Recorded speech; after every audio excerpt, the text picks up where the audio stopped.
नमस्कार विद्यार्थी मित्रांनो, मी प्रतीक कुमार वानखडे उत्तर लेखन झिरो टू हिरो या पुस्तकाचे लेखक स्वागत करतो तुम्हा सर्वांचं पुन्हा एकदा एऑनआयएसच्या युट्यूब प्लॅटफॉर्म वरती. बघा विद्यार्थी मित्रांनो, आपण चालू घडामोडीची ही सिरीज सुरू केलेली आहे आणि त्याच अनुषंगाने आज मी तुमच्यासाठी घेऊन आलेलो आहे फेब्रुवारी महिन्यातल्या ज्या काही आर्थिक घडामोडी आहे, सो त्या घडामोडी मी आज या ठिकाणी तुमच्यासाठी घेऊन आलेलो आहे. ज्या काही परीक्षाभिमुख गोष्टी आहेत, ज्या निश्चितपणे परीक्षेला विचारल्या जातात, आपल्या आयोगाच्या ज्या परीक्षा होतात त्याला विचारल्या जातात, सो त्याच परीक्षाभिमुख घडामोडी मी तुमच्यासाठी घेऊन आलेलो आहे. बघा, उत्तर लेखन झिरो टू हिरो या पुस्तकाबद्दल तुम्हाला माहिती झालेली आहे. जर राज्यसेवेसाठी तुम्ही वर्णनात्मक पद्धतीने प्रिपरेशन करत असाल, सो त्या अनुषंगाने उत्तर लेखन हे अतिशय महत्वाचं पुस्तक आहे, जेणेकरून उत्तर लेखनाच्या ज्या काही तुमचे स्किल्स आहे, टिप्स आहे, ट्रिक्स आहे, या सर्व मी समग्र पद्धतीने एक क्रिस्पी फॉर्मॅटमध्ये तुमच्यासाठी त्या पुस्तकामध्ये दिलेल्या आहे. सो निश्चितच तुम्ही या पुस्तकाला मार्केटमधून ऍक्सेस करू शकता. तर चला विद्यार्थी मित्रांनो, अधिक वेळ न करता आपण आजची पहिली घडामोड बघू. काय आहे पहिली घडामोड? बघा, पॅक्स सिलिका आघाडी. काय आहे पॅक्स सिलिका आघाडी? आता हे सिलिका कशावरून आलेला आहे, तर सिलिकॉन. आणि आपल्याला माहिती आहे की हा जो सिलिकॉन आहे हा एक सेमी कंडक्टर मटेरियल आहे, जो आपल्या कॉम्प्युटर चिप्स मध्ये ज्या आहेत त्यामध्ये मोठ्या प्रमाणात यूज केला जातो. सो त्याच अनुषंगाने ही न्यूज आहे. बघा, पॅक्स सिलिका अलायन्स हा उपक्रम डिसेंबर 2025 मध्ये सुरू करण्यात आला आणि याचं जे नेतृत्व आहे ते कोणाकडे आहे, तर याचं नेतृत्व अमेरिकेने आपल्याकडे ठेवून घेतलेलं आहे. आणि याच आघाडीमध्ये भारताने काय आहे, तर इथे त्या आघाडीत भारताने प्रवेश केलेला आहे. आता हा प्रवेश कुठे केला, तर नवी दिल्लीला एक इंडिया AI इम्पॅक्ट समिट झालेली होती आणि त्या समिटमध्ये भारताने त्यामध्ये काय केलेला आहे, प्रवेश घेतलेला आहे. आपल्यासाठी इथे महत्वाची गोष्ट आहे की एक प्रश्न इथून बनू शकतो की इंडिया AI समिट 2026 कुठे आयोजित करण्यात आलेली होती. सो नवी दिल्ली हे आपल्याला एक लक्षात ठेवायचं आहे. याचं नेतृत्व कोणी केलेलं आहे ही एक गोष्ट लक्षात ठेवायची आहे. येते लक्षामध्ये? आता पॅक्सचा अर्थ काय? शांती असा होतो. तर सिलिका हे सिलिकॉनचे एक रूप आहे जे आपण सांगितलं. आणि सिलिकॉनचा ऍटॉमिक नंबर काय आहे, तर 14. म्हणजे त्याचा जो अनुक्रमांक आहे तो 14 आहे. सो सायन्सच्या दृष्टिकोनातून, केमिस्ट्रीच्या दृष्टिकोनातून ते सुद्धा आपल्यासाठी महत्वाचं आहे. उद्देश काय की सिलिकॉन व संबंधित पुरवठा साखळी सुनिश्चित करणे हा त्याचा उद्देश आहे.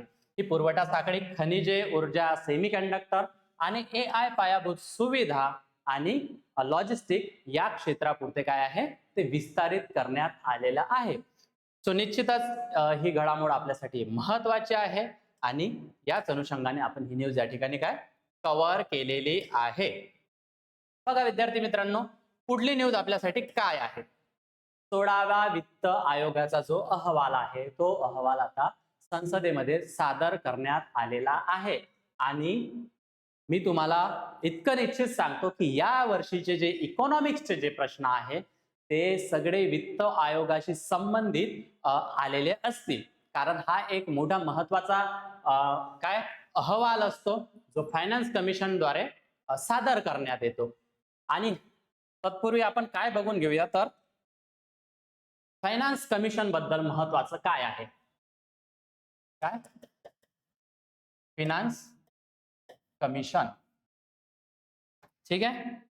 आता याच्या संबंधित जे कलम आहे ते कलम आपल्याला भारतीय राज्यघटनेत कलम 280 अंतर्गत याची स्थापना केली जाते. काही फॅक्ट्स या न्यूजला संबंधित जे काही फॅक्ट्स आहे ते आपल्यासाठी खूप महत्वाचे आहे. आणि याचं जे हे स्थापना जे आहे हे कोण करते, राष्ट्रपती. राष्ट्रपतीद्वारे याची स्थापना करण्यात येते. सो ही सुद्धा गोष्ट आपल्यासाठी महत्वाची आहे. मग आताचा जो कमिशन आहे तर तो कुठला कमिशन आहे, तर तो आहे 16वा वित्त आयोग. येते लक्षात? कुठला आहे? 16वा वित्त आयोगाची स्थापना या ठिकाणी करण्यात आलेली आहे.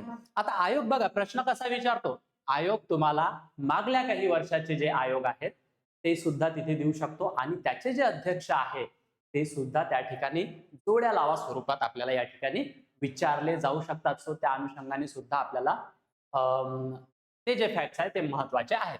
तर बघा आपण एकदा ते बघून घेऊया.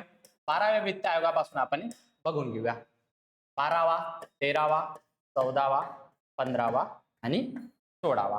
सो यातून कुठूनही जरी प्रश्न आला तो आपल्याला सॉल्व्ह करता आला पाहिजे. आता 12व्या याचे कोण होते? तर सी रंगराजन. येत आहे. त्यानंतर विजय केळकर. कोण होते? विजय केळकर. त्यानंतरचे 14व्या वित्त आयोगाचे कोण होते? 15वे पाहून घेऊ आपण, NK सिंग. आणि 16वे कोण आहे? आपले अरविंद पनगडिया. आणि 14वे कोण होते? YV रेड्डी. येतंय लक्षात? सो हा प्रश्न तुम्हाला जोड्या लावायला यापूर्वीही आयोगाने अशी प्रश्न विचारलेला आहे. आता हे लक्षात कसे ठेवायचे तर याची एक मी ट्रिक तुम्हाला सांगतो की रंग केसरी रेड्डी आहे, NK सिंग. आता सिंग लोक कुठले? ते पगडी वगैरे बांधत असतात. सो यावेळून आपली ट्रिक आहे की रंग केसरी रेड्डी करून सिंगच्या पगडीसाठी. रंग केसरी रेड्डी झाला सिंगच्या पगडीसाठी. सो ही एक ट्रिक आपण या ठिकाणी लक्षात ठेवू शकतो, जेणेकरून तुम्हाला त्या ट्रिकद्वारे असा जर प्रश्न आला तर तो सॉल्व्ह करता येईल. येतंय लक्षात? तर हे सुद्धा फॅक्ट्स आपण या ठिकाणी बघून घेतले. मी हे का सांगतोय? कारण हा अतिशय महत्वाचा अहवाल असतो. यामध्ये महत्वाची आकडेवारी सादर केलेली असतात आणि स्टेट आणि केंद्र आणि स्टेट याच्यामध्ये जो वित्त आहे, जो पैसा आहे, त्याचं डिस्ट्रीब्युशन कशा पद्धतीने होते या अनुषंगाने ते असतं. सो म्हणून मी सगळ्या आजच्या सेशनचा फोकस या न्यूजवर महत्वाचा आहे. आता बघा 16वा वित्त आयोग आपल्याकडे आहे. ठीक आहे. कुठला म्हटलं? 16वा वित्त आयोग आपल्याकडे आहे. तो त्या संबंधित अजून काय विचारल्या जाऊ शकतं? जसं आपण अध्यक्ष तर बघितलेले आहे, पण यासोबतच आपल्याला 4 सदस्य अजून असतात आणि एक कोण असतो? सचिव.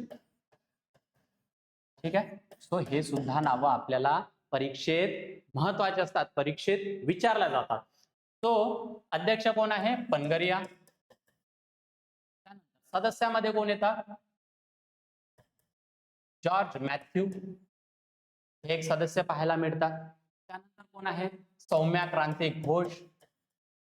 सौम्या क्रांती घोष. आणि अजून 2 सदस्य आपल्याला कोण बघायला मिळतात? तर मनोज पांडा आणि एक आहे रविशंकर. तो हे 4 नावं लक्षात ठेवणं हे सुद्धा आपल्यासाठी महत्वाचं आहे. आणि सचिव याचे कोण होते? तर पांडे, ऋत्विक रंजनम पांडे. सो हे सर्व नावं आपल्याला परीक्षेच्या दृष्टिकोनातून अतिशय महत्वाचे आहे. फिनान्स कमिशन बद्दल, 16व्या वित्त आयोगाबद्दल आपण ही माहिती बघून घेतलेली आहे. आता आपण न्यूज पाहून घेऊया काय आहे. बघा, अरविंद पनगरिया यांचा कालावधी जो आहे तो 2026 ते 2031 असा 5 वर्षासाठी हे लागू असणार आहे. येतंय लक्षात? हा अंतिम अहवाल केंद्र अर्थसंकल्प 2027 म्हणजेच 1 फेब्रुवारी 2026 रोजी कुठे सादर करण्यात आला? संसदेत सादर करण्यात आला. या चित्रामध्ये आपण बघू शकतो भारताचे राष्ट्रपती आहेत, त्यांना ते सादर करत आहेत. आता बघा, यामध्ये काय असतं की डिव्होल्युशन असतं, म्हणजेच कर महसूल वाटप. जो काही कर आपल्या ठिकाणी जमा होतो संपूर्ण भारतातून आणि त्या कराचा, त्या महसुलाचं वाटप कशा पद्धतीने झालं पाहिजे याच रिलेटेड हा वित्त आयोग स्थापन करण्यात येतो. आता बघा, याचं 2 प्रकारे हा वाटप केला जातो. एक आहे आपल्याकडे व्हर्टिकल आणि एक आहे हॉरिझॉन्टल. म्हणजे या 2 पद्धतीने त्याचं वाटप होत असतं. हे आपल्याला खूप डिटेल्स मध्ये समजून घ्यायचं आहे, कारण याचे प्रश्न ट्रिकी पद्धतीने येतात. सो एकदा का हे तुम्हाला लक्षात आलं तर ते प्रश्न तुमचे कुठेही जाणार नाही. बघा, व्हर्टिकललाच आपण काय म्हणतो? अनुलंब. आणि हॉरिझॉन्टलला म्हणतो आपण समस्तर पद्धतीने. येतंय लक्षात? पुढे बघा, आता व्हर्टिकल डिव्होल्युशन कसं होतं? म्हणजे काय होतं? केंद्र व राज्यामध्ये कर महसूल वाटप आहे. आपल्याला माहिती आहे की वरती कुठले आहे? केंद्र सरकार. आणि खाली कुठे असतं? काय असतं? तर राज्य सरकारे असतात. बरोबर? आणि त्यांच्याकडे जो महसूल जमा झालेला आहे तो वरून खाली येत असतो, म्हणून त्याला आपण काय म्हणतो? व्हर्टिकल डिव्होल्युशन. राज्यांचा वाटा केंद्राच्या विभाज्य कर पूल मधून 41% ठेवण्यात आलेला आहे आणि हा आकडा आपल्यासाठी अतिशय महत्वाचा आहे. किती पर्सेंट? 41%. म्हणजे जे केंद्र सरकार आहे त्यांचा जो वाटा राज्याला देण्यात येईल ते 41% देणार आहे. 15 फिनान्स कमिशननेही हा वाटा 41च ठेवला होता. सो इथे कम्पेअर करून आपल्याला या ठिकाणी सांगितलेलं आहे. सो दोन्ही व्हॅल्यू किती आहे? 41%. हे आपल्यासाठी महत्वाचे आहे. आणि हॉरिझॉन्टल डिव्होल्यूशन म्हणजे समस्तर प्रक्रांती म्हणजे काय? की राज्यामध्ये परस्पर निधी वाटप. आता मी तुम्हाला सांगितलं की इथे आहे केंद्र आणि इथे मग वेगवेगळी राज्य आहेत. सो हा 41% पैसा इथून रिलीज करेल सर्व स्टेटसाठी. पण आता मग आपल्याला माहित आहे की भारताचे जे राज्य आहे ते कुठली राज्य छोटे आहे, कुठली राज्य मोठे आहे, कुठली राज्य साऊथ इंडियामध्ये येतात, कुठली नॉर्थ मध्ये येतात, कुठली या हिमालयन रिजन मध्ये येतात. सो मग प्रत्येकाला सारखा पैसा वाटला नाही जात. त्यांच्यामध्ये एक वेगवेगळं काय म्हणतात आपल्याला डिव्हिजन करावं लागतं. सो तोच म्हणजे काय? हॉरिझॉन्टल डिव्होल्यूशन. येत आहे की परस्पर निधी त्यामध्ये वाटला जातो. आता 16वा वित्त आयोगाने आर्थिक कामगिरी म्हणजेच तुमचा जो इकॉनॉमिक परफॉर्मन्स राहिलेला आहे राज्यांचा, काय इकॉनॉमिक परफॉर्मन्स, सो त्या निकषाला अतिशय महत्व दिलेलं आहे. येते लक्षात. आता निधी वाटपासाठी उत्पन्न अंतर म्हणजे इन्कम डिस्टन्स आणि लोकसंख्या म्हणजे पॉप्युलेशन या सर्व गोष्टी कन्सिडर केल्या जातात. हे निकष कन्सिडर केल्या जातात आणि या निकषांच्या आधारे पैशांचा वाटप त्या ठिकाणी आपल्याला दिसून येतो. पुढे बघा, हा टेबल आपल्यासाठी अतिशय अतिशय महत्वाची आहे. यावरील आकडेवारी आपल्याला डायरेक्ट विचारली जातात. आता आय अंतर म्हणजे काय? तर उत्पन्न अंतर. काय आहे?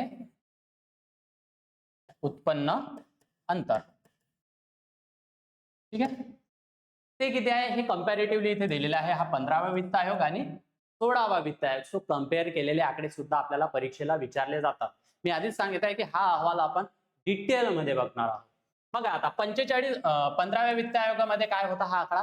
45% म्हणजे 45% आणि तोच आता या ठिकाणी आपल्याला कमी झालेला दिसतोय 42.5%. सो यामध्ये काय कमतरता करण्यात आलेली आहे. आयोग इथे सुद्धा आपल्याला प्रश्न विचारतो. तो आकडे आपल्यासाठी महत्वपूर्ण आहे. जनसंख्या म्हणजे लोकसंख्या. तो हा जो डेटा आहे हा 2011च्या जनगणनेनुसार त्यानुसार कन्सिडर केलेला आहे. सो 15व्या वित्त आयोगाने किती ठेवलेला होता? 15% आणि 16व्या वित्त आयोगामध्ये तोच आकडा आपल्याला 17.5% दिसून येतो. येतंय लक्षात? सो मग इथे काय झालेले आहे? इथे घट झालेली आहे आणि इथे काय झालेली आहे? वाढ झालेली आहे. आय अंतरमध्ये घट आणि जनसंख्या म्हणजे लोकसंख्यामध्ये वाढ झालेली आहे. म्हणजे त्याचा हिस्सा जो आहे तो वाढून आपल्याला दिसतोय. आता त्यानंतरचा काय आहे कॉलम? जनसांख्यिकीय प्रदर्शन म्हणजे लोकसंख्येचं जे आपलं प्रदर्शन राहिलेलं आहे त्या आधारे किती पर्सेंट तिथे त्या ठिकाणी ठेवण्यात आलेला आहे. तर 15व्या वित्त आयोगानुसार तो आकडा 12.5% होता आणि तो आता या ठिकाणी कमी करण्यात आलेला आहे 10%. आता हे नियंत्रण कसं होतं की 1971 ते 2011 यामध्ये लोकसंख्येमध्ये कोणी किती प्रयत्न केलेले आहे लोकसंख्या कमी करण्यासाठी? कारण आपल्याला माहित आहे की भारताची लोकसंख्या खूप जास्त वाढलेली आहे. सो लोकसंख्या कंट्रोल करणं हे सुद्धा आपल्याला महत्वाचं असतं आणि त्यासाठी काही राज्य काय म्हणतात त्याला हे करत असतात, प्रयत्न करत असतात निरंतर पद्धतीने. सो त्याचं कुठे वेटेज राज्याला मिळायला पाहिजे त्या अनुषंगाने आपल्यासाठी महत्वाचं. त्यानंतर क्षेत्रफळ किती आहे त्याचा वाटा सुद्धा 10% आपल्याला दिसून येतो आणि तोच 15 वित्त आयोगानुसार 15% होता. सो यामध्ये सुद्धा कमी करण्यात आलेली आहे. वन आवरण आता 2015 पासून लक्षात घ्या ते 2023 पर्यंत ज्या ज्या राज्यांनी वन क्षेत्र वाढवण्यासाठी प्रयत्न केलेले असेल तो त्यांचा फायदा त्या राज्यांना त्या ठिकाणी होणार आहे आणि त्याला जे वेटेज देण्यात आलेलं आहे ते किती? 10%. म्हणजे याच्यामध्ये नो चेंज. काय आहे याच्यामध्ये? No change. हे सुद्धा आपल्याला लक्षात ठेवायचं. आता बघा कर व राजकोषीय सुधार याला 15व्या वित्त आयोगामध्ये 2.5% म्हणजे 2.5% वेटेज देण्यात आलेलं होतं. पण तोच 16व्या वित्त आयोगानुसार याला जे वेटेज आहे ते म्हणजे निग्लेक्ट केलेला आहे, तो फॅक्टर कन्सिडर केलेला नाही आणि आयोग इथे सुद्धा प्रश्न बनवू शकतो. तो करार रिलेटेड जे आहे ते या वर्षीच्या वित्त आयोगात दिसणार नाही.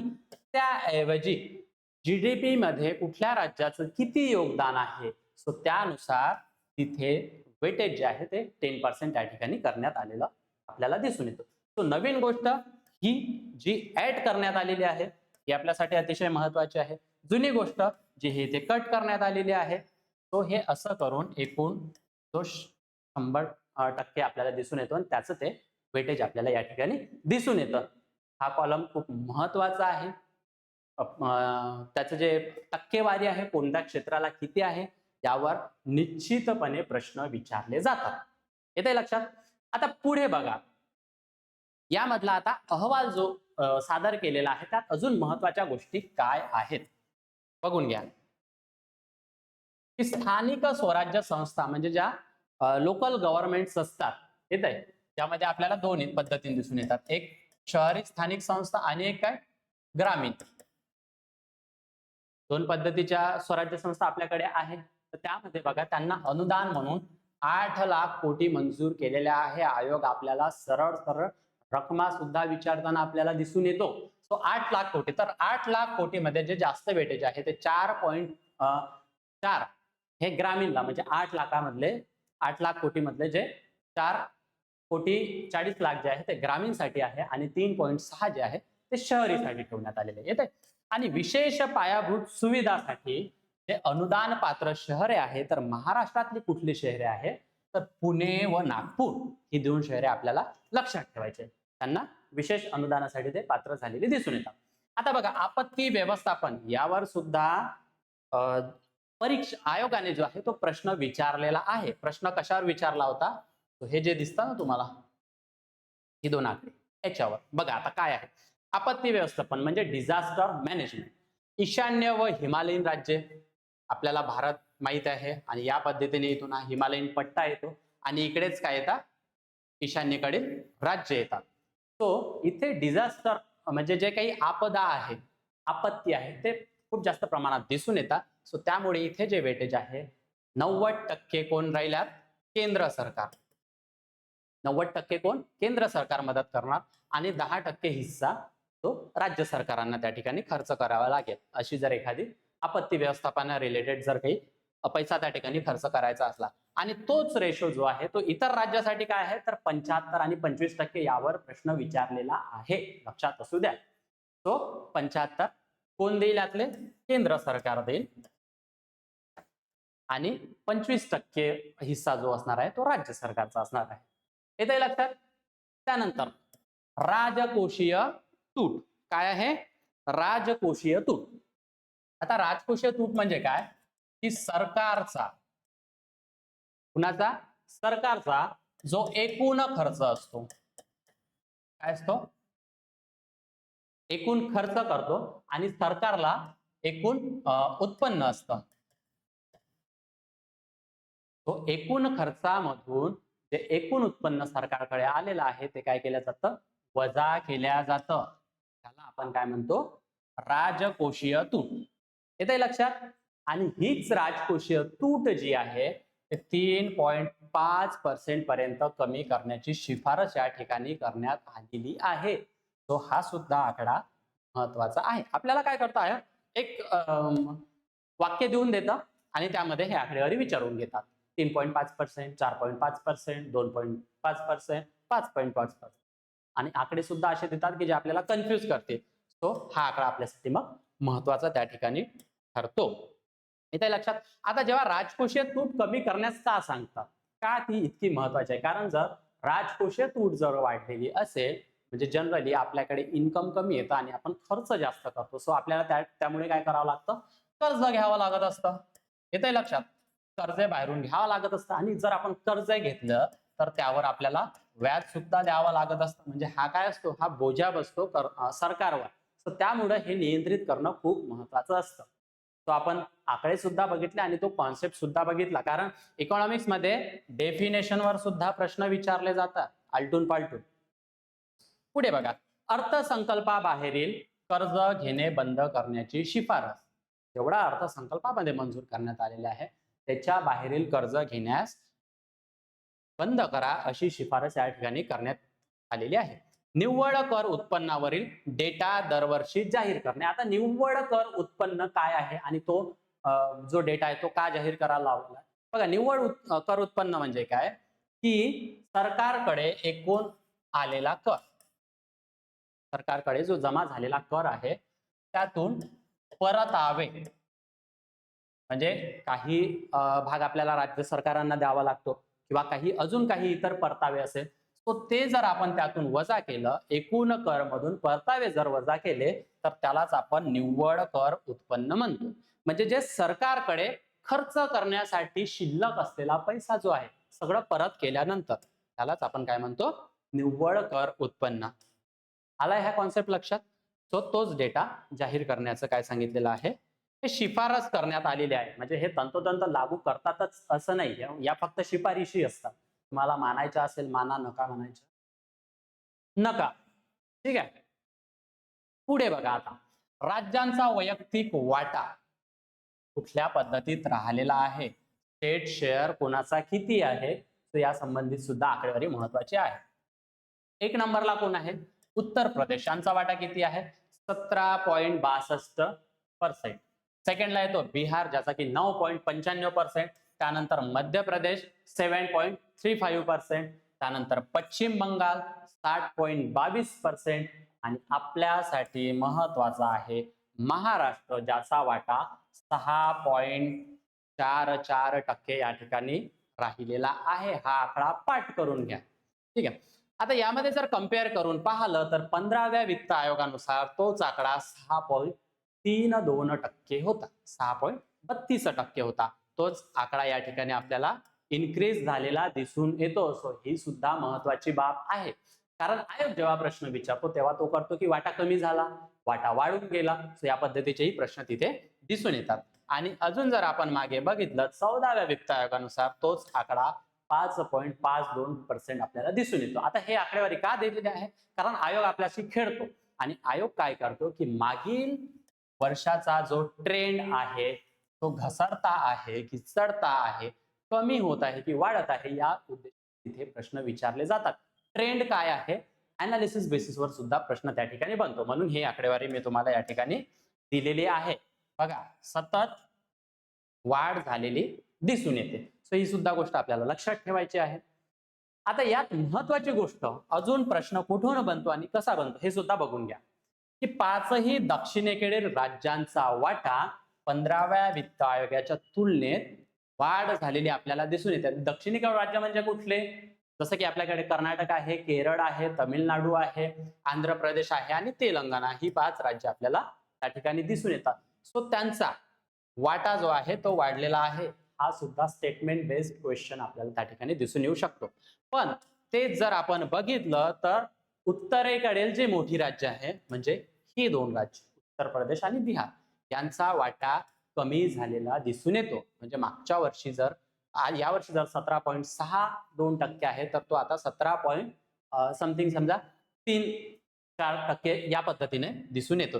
सो हा वाटा काय झालेला आहे? कमी झालेला आहे आणि हा अनालिसिस बेसचा क्वेश्चन त्या ठिकाणी आपल्याला बघायला मिळतो.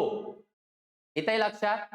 सो या संबंधित या दृष्टीने आपण हा समग्र जो वित्त आयोग आहे तो आपण या ठिकाणी कव्हर केलेला आहे. वित्त आयोगावर कसे प्रश्न येतात, अहवालावर कसे प्रश्न येतात, कुठली आकडेवारी आपल्यासाठी महत्वाची आहे, कुठल्या गोष्टी लक्षात ठेवायच्या आहे, सर्व आपण डिटेल मध्ये या ठिकाणी घेतलेलं आहे. आता पुढे बघा विद्यार्थी मित्रांनो, पुढली न्यूज काय आहे? भारत टॅक्सीचे उद्घाटन. काय आहे भारत टॅक्सी? तर हे पहिले सहकारी राईड हेलिंग प्लॅटफॉर्म आहे. आता राईड हेलिंग प्लॅटफॉर्म म्हणजे काय की मोबाईल ऍपद्वारे तुम्ही काय करू शकता, ऑनलाईन बुकिंग करू शकता. जसं रॅपिडो, ओला वगैरे आपण त्या ठिकाणी पाहिलेलं आहे. त्याच पद्धतीचा पण याला गव्हर्नमेंटने काय केलेलं आहे, त्यामध्ये इंटरेस्ट घेतलेला आहे. आता याचं उद्घाटन कुठे झालेलं आहे तर नवी दिल्लीला झालेलं आहे 5 फेब्रुवारी 2026 रोजी. ज्याचं उद्घाटन जे आहे ते अमित शहा जे केंद्रीय मंत्री आहे, आपले गृहमंत्री आहे, त्यांनी या ठिकाणी केलेलं आहे. सो हे सुद्धा नाव आपल्याला महत्वाचं आहे. भारत टॅक्सीची स्थापना 6 जून 2025 रोजी करण्यात आली. हा platform multi state cooperative society act जो 2002 चा आपल्याकडे आहे त्या अंतर्गत त्याची स्थापना, त्याची नोंदणी झालेली आपल्याला दिसून येते. पुढे बघा, हा प्लॅटफॉर्म चालकाच्या मालकीचा म्हणजे ड्रायव्हर ओन असून खाजगी कंपन्यांच्या शोषणामध्ये जे खाजगी कंपन्या आहेत जसं ओला उबेर आहे त्यांना काही हिस्सा, त्यांचे काही पर्सेंटेज त्या ठिकाणी ठेवलेले असतात. तो कुठे ना कुठे ते शोषण करताना दिसून येतं. सो ते शोषण, त्या शोषणातून मुक्त करण्यासाठी हा प्लॅटफॉर्म या ठिकाणी गव्हर्नमेंटने आणलेला आहे. प्रवाशांना परवडणारी सेवा उपलब्ध करून देणे याचं प्रमुख उद्दिष्ट आहे. सध्या हा प्लॅटफॉर्म 0 कमिशन म्हणजे 0 कमिशन बेस्ड हा प्लॅटफॉर्म आहे. म्हटलं ना की ओला उबेर त्यांचं काही कमिशन ठेवतात, पण यामध्ये तसं कमिशन दिसून येत नाही. फक्त प्लॅटफॉर्म त्यांनी अवेलेबल करून दिलेला आहे. त्यासोबतच आता चालकांना काय मिळणार आहे तर 5 लाख अपघात विमा आणि 5 लाख आरोग्य विमा दिला जातो. सो ही सुद्धा गोष्ट महत्वाची आहे. आणि सोबतच महिला चालकांसाठी बाईक दीदी उपक्रम हा सुद्धा सुरू करण्यात आलेला आपल्याला या ठिकाणी दिसून येतो. तो या अनुषंगाने ही न्यूज आपल्यासाठी महत्वाची होती. त्यातले वन लाइनर क्वेश्चन सुद्धा कशा पद्धतीने विचारले जातील हे सुद्धा बघितलेलं आहे. पुढली न्यूज बघा. पुढली न्यूज काय आहे? SBI related. SBI state bank of India काय आहे? स्टेट बँक ऑफ इंडिया या बँकेमध्ये आपले प्रत्येकाचे अकाउंट त्या ठिकाणी आपण काढत असतो. त्यांनी काय केलेलं आहे तर 10 लाख कोटी रुपयांचं जे बाजार भांडवल आहे, जे मार्केट व्हॅल्यू आहे, तर तो टप्पा त्यांनी ओलांडलेला आहे. आणि अशी करणारी ही 6वी कंपनी आपल्याला त्या ठिकाणी दिसून येते किंवा संस्था त्या ठिकाणी दिसून येते. स्टेट बँक ऑफ इंडियाने फेब्रुवारी 2026 मध्ये 10 लाख कोटी बाजार भांडवल ओलांडले आहे. हा टप्पा करणारी मी सांगितलंय की ही 6वी कंपनी आहे.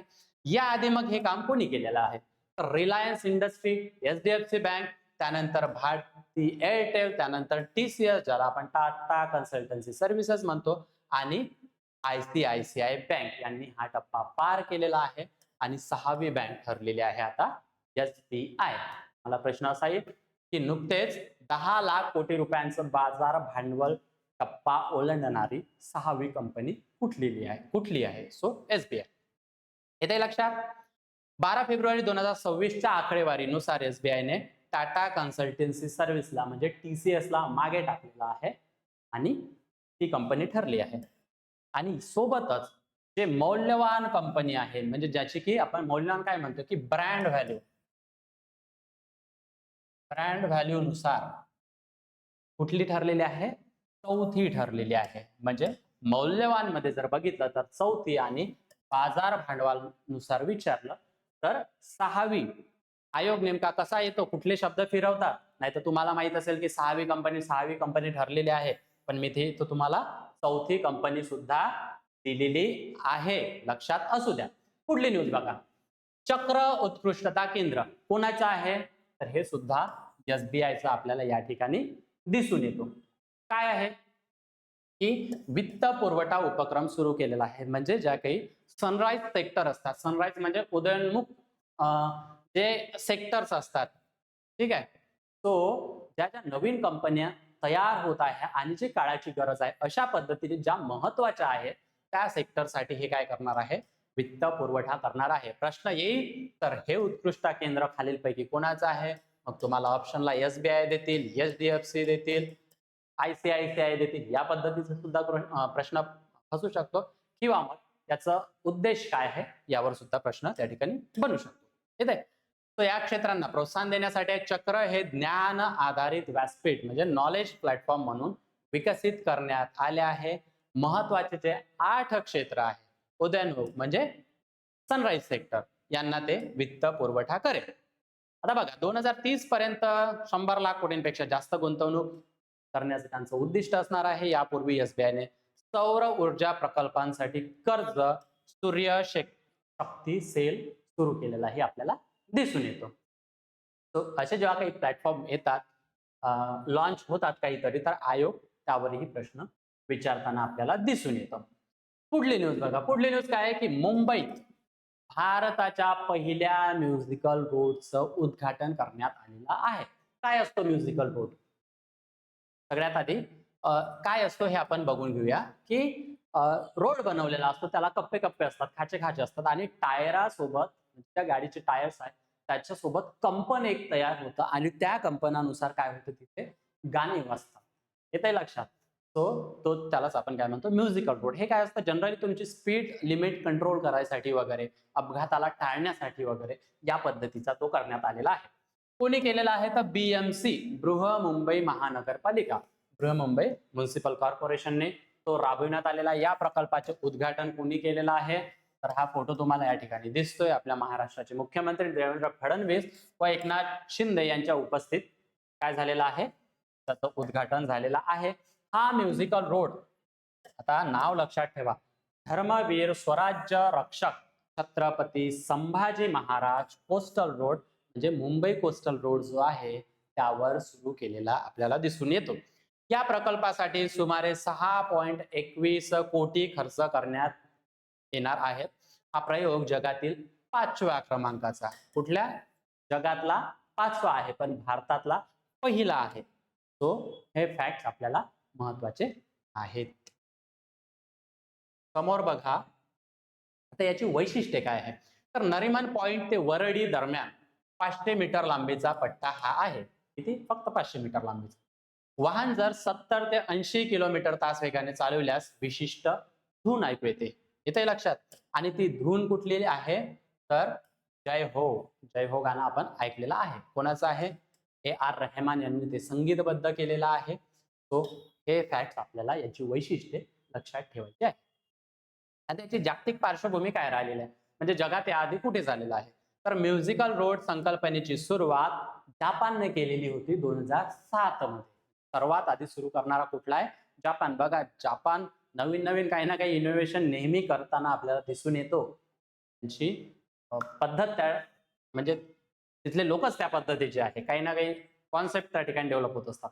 आता हा शोध शिंजो शिनोदा शिनोदा यांनी लावलेला आहे.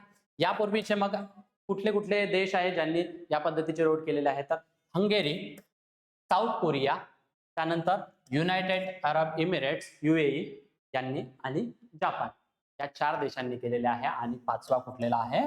आपला भारत देश या ठिकाणी दिसून येतो. येतंय लक्षात? तो या काही महत्वाच्या घडामोडी होत्या परीक्षाभिमुख. आता आपण वन लाइनर बघूया, जे करून वन लाइनर सुद्धा आपल्याला परीक्षेत येतात, सो ते सुद्धा बघू. एल्डरली बजेट मांडणारे केरळ हे भारतातील पहिले राज्य आहे. केरळ तर तुम्हाला नेहमीच कुठे ना कुठे दिसून येतो. तो वृद्ध लोकांसाठीचा बजेटमध्ये तरतूद करणारा केरळ हा पहिलं राज्य. मिशन सक्षम हा उपक्रम कोणी सुरू केला तर RBIने सुरू केलेला आहे.